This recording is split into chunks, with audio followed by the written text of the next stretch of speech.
What is happening, Magnusites? So you see the title, and I'm gonna tell you this. I'm gonna go out on a limb and say, before I even read this, that Batista is frustrated because they underutilized Drax. With how important he is to the story of Thanos,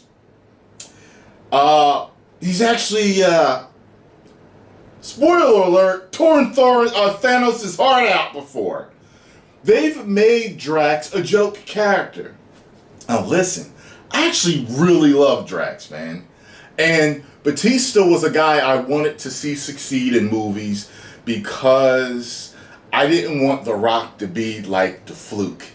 You know what I mean? The Rock was the first one to truly transcend and explode in Hollywood as a wrestler turned actor.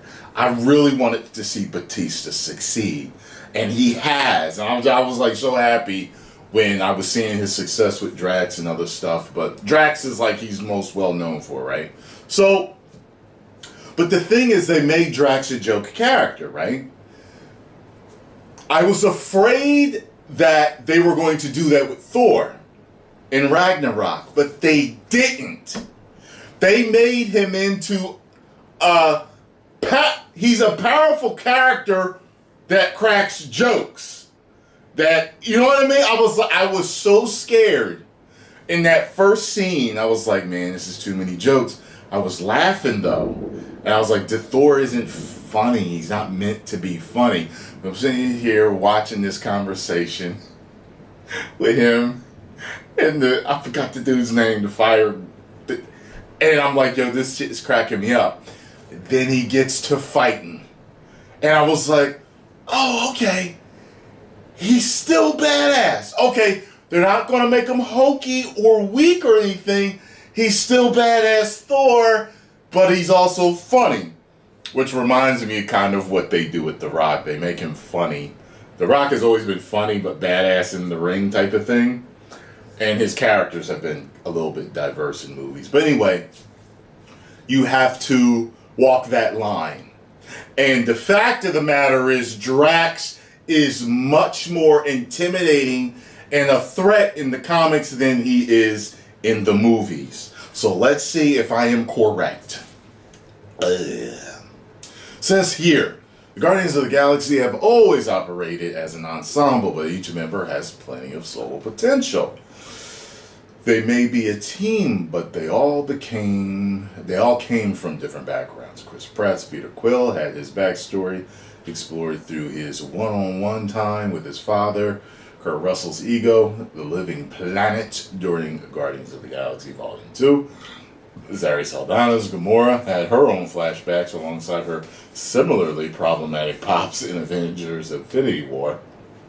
Other founding Guardians like Bradley Cooper's Rocket and Vin Diesel's Groot have been rumored to have their individual stories explored come 2023's threequel, leaving one member without clear storyline. Dave Bautista's Drax the Destroyer raged onto the screen in 2014's Guardians of the Galaxy, establishing himself as a ruthless brute bent on vengeance. Years before Thanos captured all 6 Infinity Stones, the Mad Titan pillaged Drax's home planet, killing his wife and daughter in the process. With Thanos supposedly dead for good, doubt has been cast on the storyline getting fleshed out further by Drax actor himself. He may have found peace as the streamer, but Dave Bautista still has boiled up frustrations inside. Taking to Twitter, the Guardians of the Galaxy star responded to a fan eager to find out Drax's mental state now that Thanos has been dusted, stating that Thanos' history seemed to get swept under the rug. That whole Drax Thanos history seemed to get swept under the rug. Always wondered why, but every reason I could come up with just makes me shake my fucking head. It is what it is.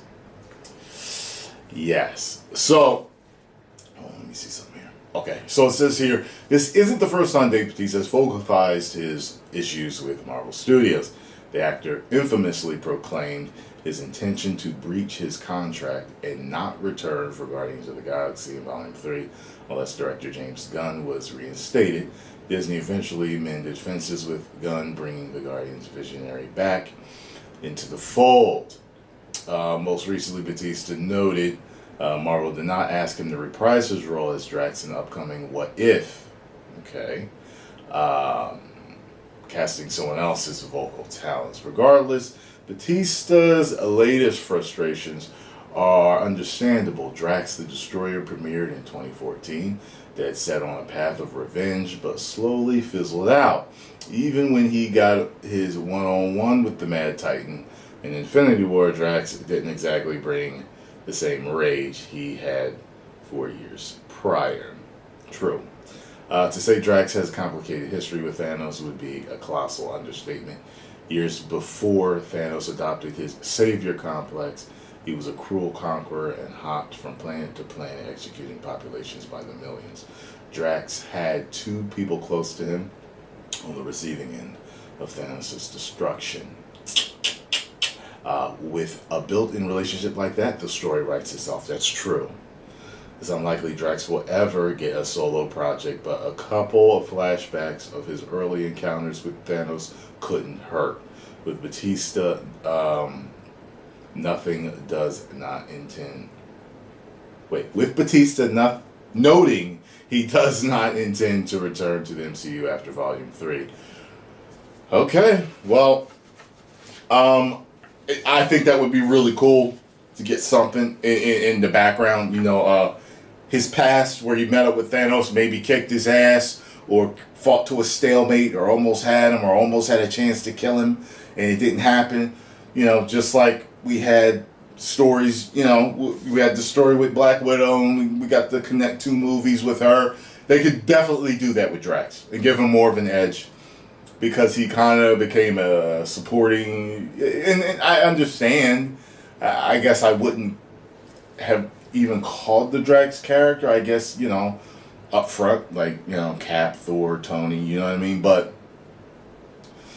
he was so funny, he ended up not being intimidating at all, you know what I mean? But, yeah, Batista, love you as Drax. I hope you would come back if they would give you a solo movie. That would be off the chain and really get to see you do some badassery with that character. Post comments down below. Let me know what you all thought. If you enjoyed my reaction to this news, make sure you hit the like button, subscribe, and share. 10 million subscribers. Woo!